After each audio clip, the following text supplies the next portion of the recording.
Assalamualaikum warahmatullahi wabarakatuh. Jumpa lagi dengan saya Abdul Muiz dalam Angga Suara Channel. Setelah vakum selama 1 bulan lebih, saya kembali lagi memposting video. Kali ini saya akan membahas tentang kepemimpinan. Nah, jadi ini kebetulan momentum pasca pilkada. Jadi diskusi tentang kepemimpinan ini adalah diskusi yang saya kira relevan dengan konteks sekarang yang dimana masyarakat Indonesia baru saja menyelesaikan hajatan pilkada di beberapa daerah, ya, salah satunya di Sulawesi Utara, yang baru saja menyelenggarakan pemilihan gubernur dan juga pemilihan bupati, yaitu di Bolaang Mongondo Timur. Tentu diskusi tentang kepemimpinan ini adalah diskusi yang sangat menarik, apalagi kalau kita kaitkan dengan kepemimpinan politik. Nah, pada kesempatan kali ini saya akan mendiskusikan kepemimpinan politik, namun saya akan menyoroti tentang bagaimana pemimpin itu mengalami dalam tanda kutip kesialan di dalam proses perpolitikan yang dijalaninya, atau di dalam kepemimpinan yang dijalani dalam konteks politik itu sendiri. Baik, mari kita simak.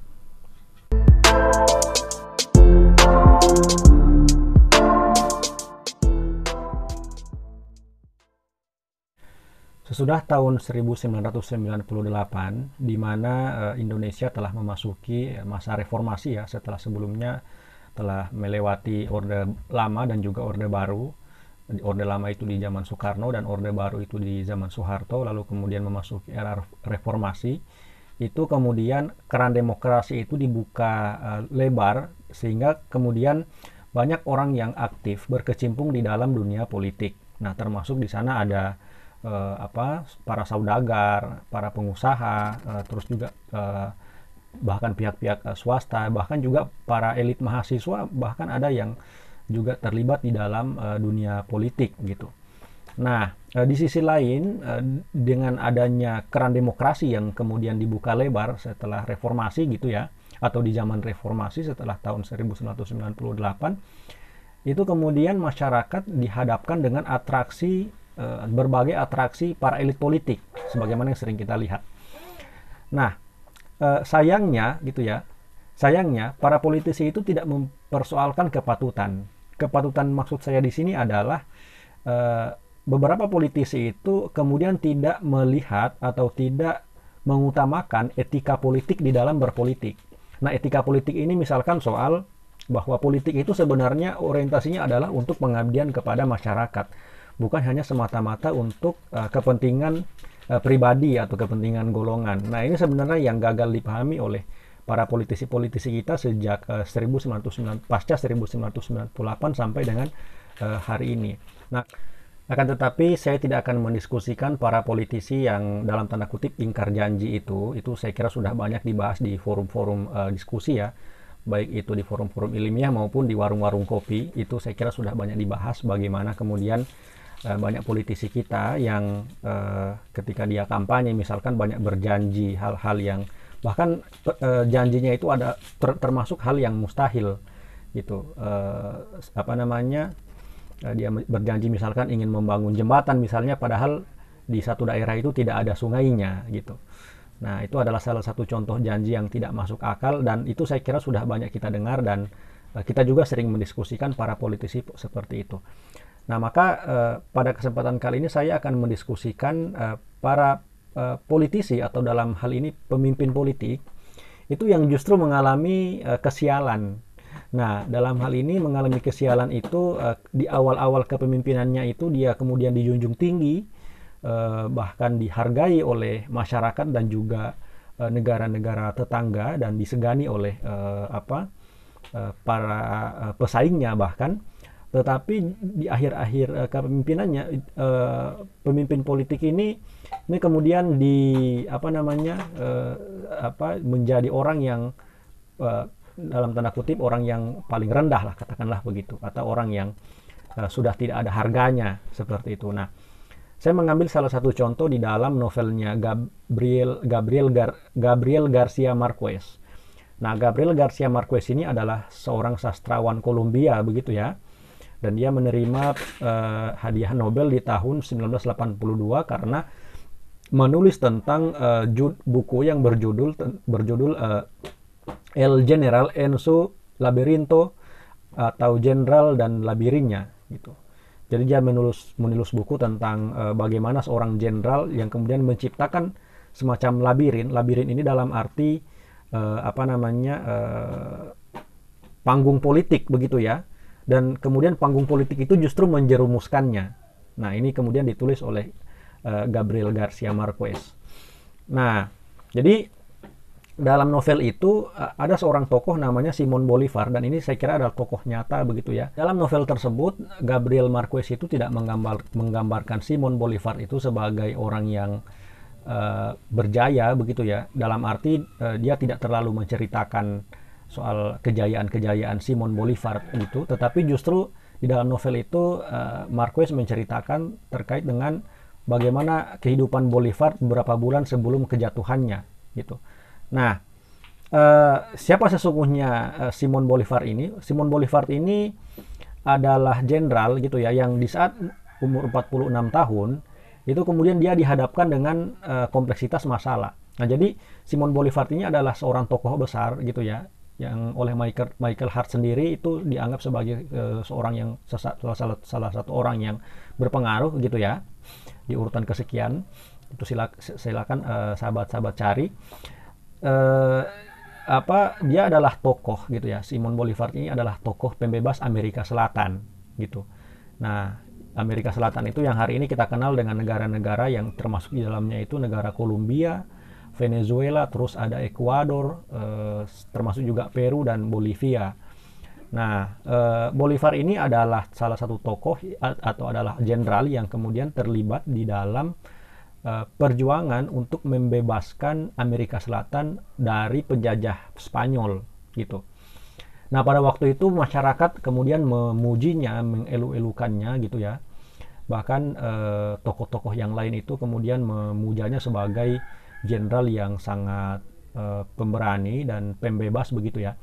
Dan setelah dia memerintah selama 11 tahun, itu sayangnya dia kemudian banyak mendapatkan oposisi di mana-mana, itu tidak tahu kenapa sampai dia seperti itu gitu ya, sampai kemudian dia jatuh sakit, dan kemudian dia banyak mendapatkan pertentangan gitu ya dari lingkungan internal pemerintahan maupun di lingkungan eksternal gitu, dari kalangan oposisi itu banyak menentangnya seperti itu, dan kemudian akhirnya dia mengundurkan diri. Nah, di saat dia mengundurkan diri itu, Bolivar itu dalam kondisi yang sangat miskin gitu, dan dia jatuh sakit gitu.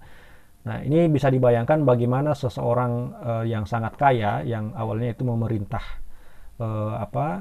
satu negara yang sangat besar selama 11 tahun, dan awalnya dia sangat kaya dan sangat berpengaruh, tiba-tiba kemudian dia mengundurkan diri dalam keadaan yang sangat miskin gitu.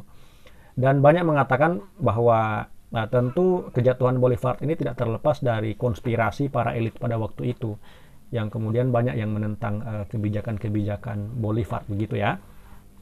Nah, ini juga yang saya kira terjadi ya di Indonesia gitu. Itu di zaman Soekarno, saya kira terjadi juga, termasuk hingga di zaman Gus Dur. Soekarno yang kemudian dianggap sebagai proklamator, yang juga dianggap sebagai tokoh yang mampu membawa Indonesia sehingga dapat dihargai dan disegani oleh negara-negara yang lain, seperti negara-negara Barat juga itu sangat segan terhadap Indonesia, termasuk juga negara-negara kalau negara-negara Asia tentu sudah menghargai Indonesia sejak zaman Soekarno gitu ya. Dan juga termasuk Rusia yang menyegani Indonesia karena kepemimpinan Soekarno pada waktu itu. Tetapi juga pada akhirnya Soekarno jatuh di tahun 1965-1966 atas konspirasi dari peristiwa gerakan 30 September PKI, dan sampai hari ini gerakan itu masih debatable ya, masih ada berbagai macam teori yang diperdebatkan. Ada yang bilang bahwa G30 SPKI itu adalah settingan CIA. ada yang bilang bahwa G30 SPKI itu justru adalah settingan Orde Baru dan seterusnya. Jadi macam-macam teori yang muncul di dalam peristiwa G30 SPKI itu. Tapi apapun itu, Soekarno adalah salah satu presiden yang dalam tanda kutip adalah presiden yang sial, karena presiden yang awalnya memiliki kekuasaan yang sangat luar biasa, termasuk memiliki kekayaan yang sangat luar biasa, tetapi kemudian dilengserkan, bahkan pada waktu itu di zaman Orde Baru itu makamnya itu tidak atau warisannya atau kegagahan Soekarno pada zaman itu hampir tidak pernah dibahas di zaman Orde Baru selama 32 tahun. Nah, itu menandakan betapa sialnya Soekarno gitu ya, dalam tanda kutip. Perjuangan Soekarno dan kawan-kawannya itu malah terdengar setelah 1998 di zaman reformasi. Walaupun memang menjelang 1998 itu, di tahun 90-an sampai 1998 itu sudah terdengar tentang bagaimana perjuangan Soekarno dan kawan-kawannya di dalam berjuang untuk kemerdekaan Republik Indonesia. Nah, tetapi Soekarno kemudian didengarkan atau didengungkan kembali secara masif itu setelah 1998 gitu. Nah, selain Soekarno juga ada Gus Dur Abdurrahman, atau kita kenal dengan Kiai Abdurrahman Wahid. Nah, Gus Dur ini itu kemudian mewarisi pemerintahan yang amburadul dari zaman Orde Baru gitu. Jadi sesudah kejatuhan Orde Baru itu Habibie menjadi presiden, tapi kemudian juga tidak lama akhirnya Gus Dur yang terangkat jadi presiden, dan Gus Dur ini mewarisi sisa-sisa kekuasaan Orde Baru selama rezim Orde Baru itu berkuasa dari selama 30-an tahun lebih itu gitu. Nah, Gus Dur mewarisi itu, sehingga kemudian Gus Dur ini berusaha untuk bagaimana merapikan kembali pemerintahan Indonesia setelah kemudian dikuasai oleh Orde Baru itu. Dan upaya Gus Dur untuk menertibkan dalam tanda kutip ya sisa-sisa Orde Baru ini, itu kemudian mendapatkan perlawanan dari kelompok-kelompok elit yang tidak suka dengan kebijakan Gus Dur gitu ya, sehingga kemudian terciptalah sebuah konspirasi di kalangan elit gitu ya. Dan kemudian konspirasi ini berhasil melengsarkan Gus Dur. Nah, jadi Gus Dur ini dilengsarkan karena kebijakan-kebijakannya yang ingin memberantas sisa-sisa korupsi, kolusi, dan nepotisme di Indonesia. Tetapi kemudian dilengsarkan karena banyak orang yang tidak suka dengan kebijakan-kebijakan Gus Dur pada waktu itu gitu. Dan akhirnya sekarang mulai terbukti dengan munculnya buku sebagaimana yang bisa sahabat-sahabat akses dalam buku Menjerat Gus Dur itu kemudian banyak sekali data-data yang terbuka gitu, bahwa memang lengsernya Gus Dur ini adalah hasil dari konspirasi kelompok-kelompok elit yang berada di kalangan atas gitu ya, termasuk juga di kalangan akademisi. Nah, itu juga adalah Gus Dur itu juga ada salah satu presiden yang termasuk presiden yang sial gitu ya, karena beliau berusaha untuk memperbaiki bangsa ini, tetapi justru dilengserkan gitu, justru dijatuhkan seperti itu.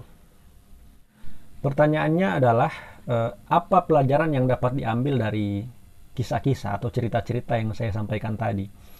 Itu ada dua pelajaran yang bisa kita petik ya dari cerita-cerita atau kisah yang saya sampaikan tadi itu. Itu yang pertama, bahwa pemimpin politik itu harus mampu mengelola kekuasaan yang dimilikinya. Gitu. Jadi pemimpin politik itu di saat dia tentu adalah pemimpin yang berkuasa begitu ya, maka dia harus mampu menjaga kekuasaannya itu gitu. Nah, jadi ketika ada kelompok-kelompok yang menentang pemimpin politik itu dia harus sebisa mungkin bisa mengelola kekuasaannya untuk menjaga kekuasaan itu agar supaya tidak jatuh begitu ya, dalam tanda kutip. Nah, jadi ketika dia bisa menjaga kekuasaannya itu kemudian bisa dimanfaatkan, itu bahkan bisa dipertahankan gitu. Nah, jadi pemimpin politik ini kalau memang harus menghadapi penentang, dia harus menghadapi kelompok oposisi. Artinya dia harus kuat, dia harus survive. Yang namanya pemimpin politik itu dia harus survive gitu, harus kuat fisik, harus kuat mental. Nah, karena memang dia harus mempertahankan kekuasaannya gitu ya. Nah, kalaupun harus diakhiri gitu ya, eh, seperti yang terjadi kepada Gus Dur misalnya, kalaupun harus diakhiri, itu harus diakhiri dengan sebaik-baiknya. Dan saya kira Gus Dur itu adalah salah satu contoh bagaimana pemimpin itu mengakhiri kepemimpinannya dengan baik gitu ya. Jadi beda dengan misalkan di zaman Soeharto, ketika Soeharto mengakhiri kepemimpinannya, itu sebelumnya itu telah terjadi cerita yang sangat panjang, yang sangat dramatik, di mana sebelum akhirnya Soeharto jatuh, itu ada ratusan rakyat dan bahkan mahasiswa itu yang kemudian meninggal dan hilang sampai sekarang ini tidak tahu kemana gitu. Jadi ada perjalanan sejarah yang mengenaskan begitu ya sebelum kejatuhan Soeharto. Nah, tetapi di zaman Gus Dur tidak ada satupun masyarakat Indonesia yang menjadi korban di saat lengsernya Gus Dur. Maksudnya bukan lengser ya, tapi dilengserkan. Jadi di saat dilengserkannya Gus Dur itu tidak ada satupun masyarakat yang jadi korban. Nah, itu yang saya maksudkan, bagaimana kekuasaan itu diakhiri dengan sebaik-baiknya tanpa mengorbankan rakyat gitu. Karena sebagaimana kata Gus Dur, tidak ada kekuasaan di dunia ini yang dapat dipertahankan, yang perlu dipertahankan secara mati-matian gitu. Dan kita ketahui bersama, belakangan sudah kita ketahui bahwa memang kejatuhan Gus Dur itu, sebagaimana yang saya katakan tadi, itu adalah hasil konspirasi dari para elit karena tidak suka dengan kebijakan Gus Dur yang ingin menghapuskan korupsi, kolusi, dan nepotisme di Indonesia ini sampai ke akar-akarnya gitu. Nah, itu yang pertama. Jadi pemimpin politik itu justru harus mempertahankan kekuasaannya. Jadi bukan kemudian ketika banyak oposisi, ketika banyak penentang, lalu kemudian pasrah dan tidak mempertahankan kekuasaan. Justru dia harus berusaha mempertahankan kekuasaannya. Akan tetapi, ini ada tapinya ya. Tapi, pemimpin politik yang dapat mempertahankan kekuasaan itu harus pemimpin politik yang memiliki wawasan dan karisma, dan juga yang paling penting, dia memiliki semacam indera begitu ya. Semacam indera yang peka untuk merasakan apa yang menjadi keinginan masyarakatnya gitu. Nah, pemimpin seperti ini yang layak dipertahankan, atau pemimpin seperti inilah yang layak untuk mempertahankan kekuasaannya. Kenapa pemimpin itu harus mempertahankan kekuasaan? Karena dia memiliki keyakinan bahwa dia adalah pemimpin yang bertanggung jawab atas kemaslahatan dan kesejahteraan rakyat gitu. Nah, di saat pemimpin itu justru berkhianat kepada rakyat, tidak perlu dia menunggu adanya oposisi, atau tidak perlu dia menunggu adanya penentang-penentang. Justru kalau dia sudah mengkhianati amanat rakyat, dia harus mundur begitu. Walaupun oposisinya tidak ada, gitu.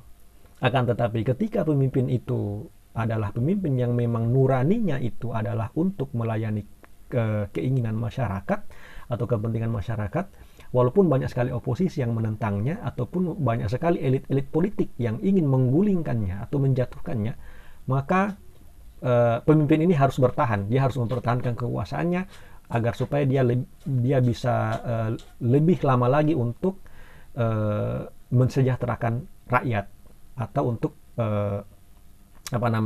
memenuhi keinginan rakyat seperti itu. Nah, pertanyaannya adalah, apakah ada pemimpin seperti itu gitu? Apakah sudah di Indonesia ini ada pemimpin seperti itu?